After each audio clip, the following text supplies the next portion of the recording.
Hey, what's going on, guys? It's Jack. Well, I've been playing a lot of Totemic Shaman, getting over 3,100. I also wanted to try out some Farseer, and I had a crazy amount of fun with it. I actually ended up using a bit more haste than I would with a Totemic playstyle, and what I really enjoy about Farseer is how much more active you are with your healing and with your damage, allowing the ancestors to deal really big amounts of damage if you can have the GCDs to pump out big DPS. And your mana feels so much better. So in this video, I want to talk about the build, the gameplay, and the reasons why I enjoy this playstyle, as I think it's a good alternative. Even though I don't think it's the best option in all the cases, it's a really fun alternative build for Shaman. First things first, with the new talents coming in with the latest patch, I was playing a build with Coalescing Waters, where your chain heal mana cost gets reduced, your chain heal buffs up your Riptides, because this Farseer setup is really focused on pushing Riptides out onto everybody in your group.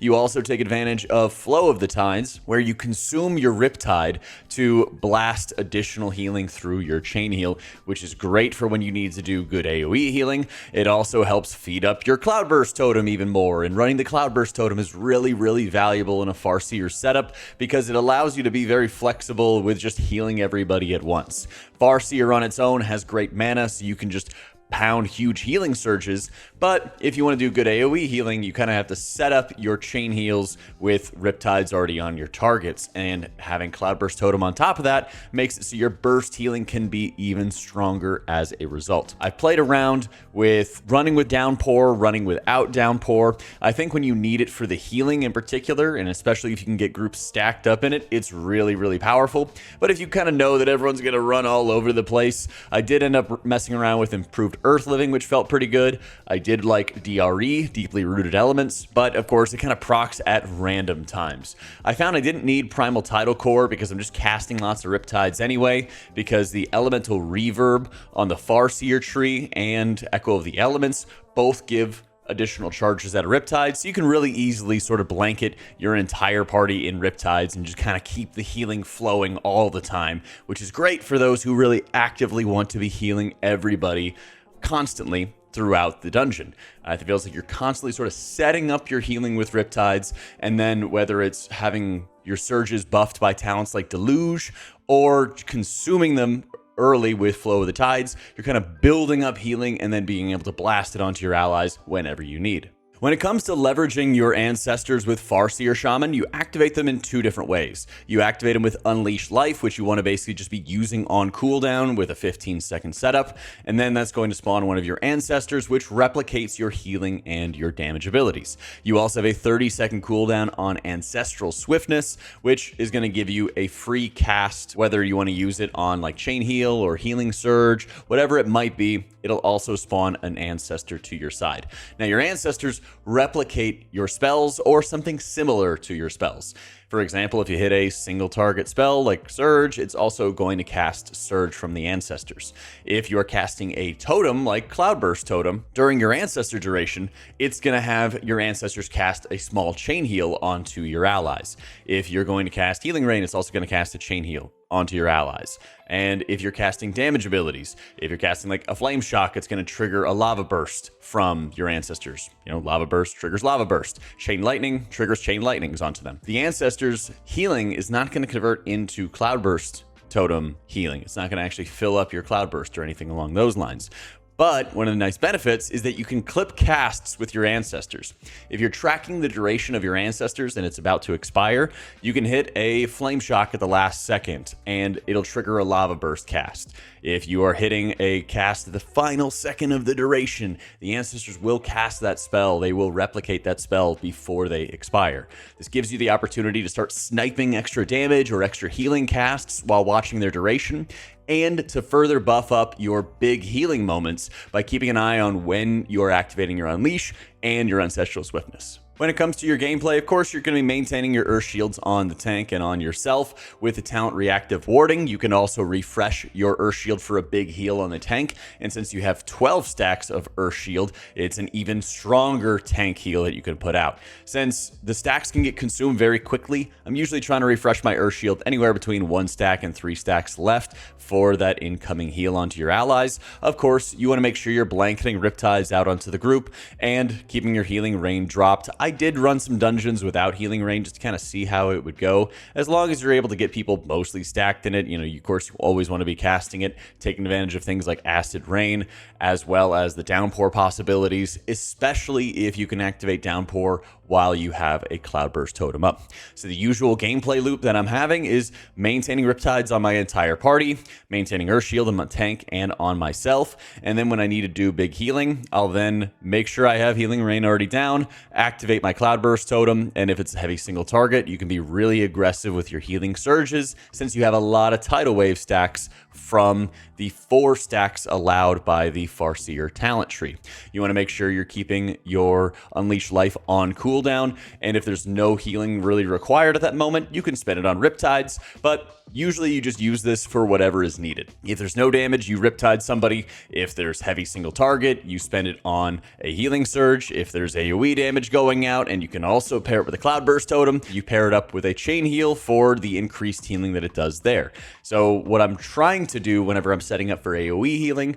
is keep a little bit of an eye on the high tide stacks that you're developing, because you now have a tracker for the high tide stacks, and kind of force procking it with healing surge casts I found to be really efficient, so that once you get that high tide proc, you can pair it up with Unleash, you can pair it up with Cloudburst Totem, and you can blast out huge chain heals on targets by also consuming the Riptides on them. So if you get a high tide proc, for example, making sure you have your healing rain down, your Cloudburst up, Unleash up, hit a chain heal onto a target with Riptide, preferably also with Earth Shield on them if it's going to be on the tank, and then you're going to have a huge AoE heal that you can kind of bounce onto everybody around you. It's okay to cast chain heals if you don't have all of the buffs going on with it, but I always try to make sure when I'm casting any chain heals that I always have my Cloudburst Totem up, and I'm often using Totemic Recall to reset the cooldown of my Cloudburst Totem, so anytime I have to do real healing, I always am having my Cloudburst up to assist me. I'm almost always making sure that I have Cloudburst expiring for the maximum healing possible, but if you needed to, you can always pop it early. Some of the areas that Farseer Shaman is the strongest at is when you have to just blast tons of single target healing, priority healing. You see it a lot in dungeons like Dawnbreaker, for example, which can be really exhausting for your mana, but also in any areas where people are just going to need more support, even if you need to like mash healing into your tank a lot more. Farseer is incredibly strong with that. One of the biggest advantages when you are playing the spec is you also get to lean on Cloudburst, and finding all of the different ways that you can build and juice up your Cloudburst can be insanely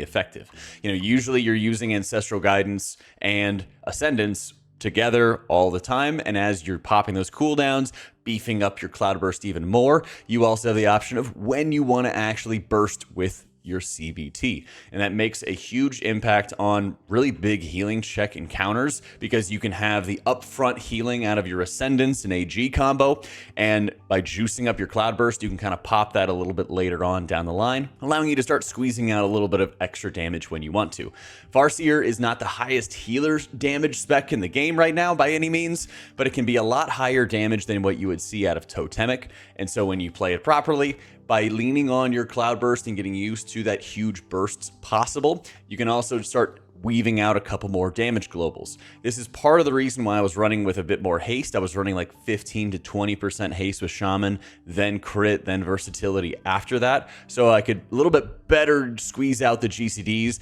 because there's a lot of maintenance that goes on with a Farseer setup when you have to be casting Healing Rain a lot more frequently. You know, you're using Unleash, for example, to consistently be setting up your Ancestors for damage and for healing, but at the same time, not having to worry about your mana and being able to net out really big damage on some easier trash pulls where there's not as much healing required, and when you're more actively setting up your healing and not just kind of like dropping a totem to do your chain heals for you, or dropping a totem every 20 seconds and that's just your healing rain and you just have to reposition it. It does feel very satisfying when you get to blast big damage, or you always sort of have healing on hand when you need to. You're not kind of gated as much by your totems. As I mentioned before, Farseer does incredible amounts of damage relative to Totemic, and a lot of that is going to be coming from your chain lightning casts. So when you can, just make sure that you remember that even if you don't spend your Unleash buff yet, it's still going to automatically proc your Ancestor. So if you're going into a pull and you know that you just want to deal damage, it's going to like die very easily, it doesn't deal much damage to your party, you could just hit Unleash and then start DPSing and not have to worry about spending that buff right away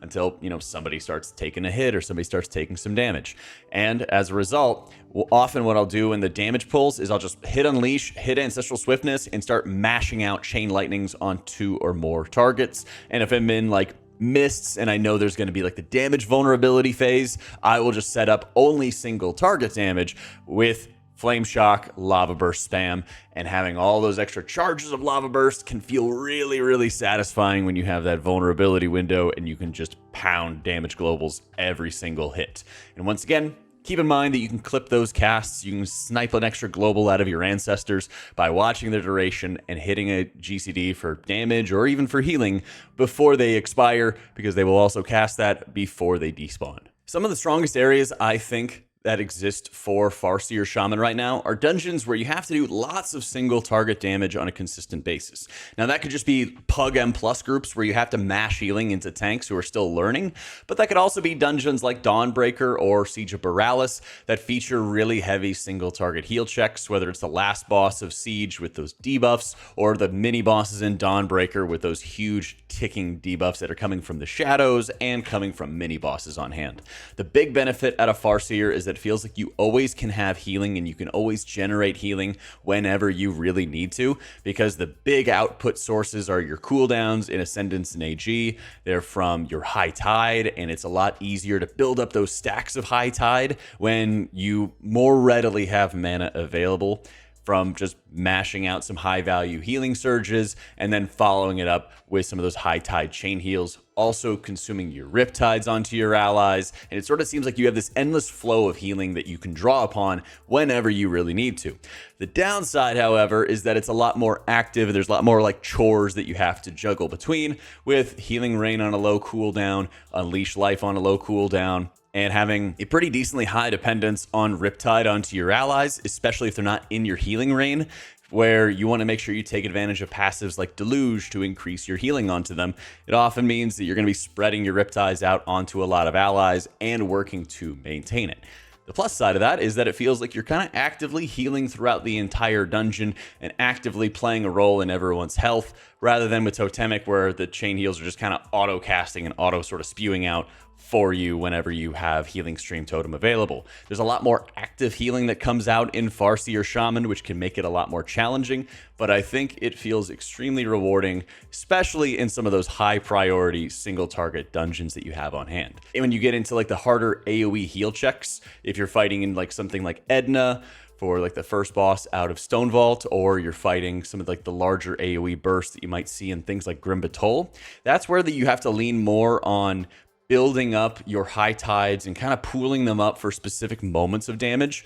That way you're going to be able to burst out the Unleash buff onto huge chain heals while Cloudburst Totem is up, and also kind of have in mind that you might chain heal off one target who has a Riptide, consume that Riptide, and then you got to go find another target with a Riptide to get that additional buff onto them, because the 30% bonus onto your chain heals on top of High Tide, feeding into Cloudburst can be really, really big, but you want to make sure you're kind of weaving all of these synergies in together to get the most value. While I still think Totemic is going to be dominant in Mythic Plus, at least for now, I don't think that the spec in Farseer needs too many buffs to really get to a point where it could be the more competitive option. I think even if they made it so that you had like a little bit longer of Ancestor duration, or a little bit longer but more value out of Unleash, or higher cooldown and duration of Healing Rain, a few different things like that, so you have a little bit less chores required for the spec, could allow you to have even more damage globals and start outpacing Totemic in the future. We'll have to see. But if you're enjoying these kind of highlight reels for some of the hero talents, make sure you like and subscribe to the video, as it helps us out a ton. And huge thank you to our patrons for making all this content possible. If you'd like to join them, check it out in the description down below. Thank you so much for watching, guys. Hope you all enjoyed it, and I'll catch you all next time.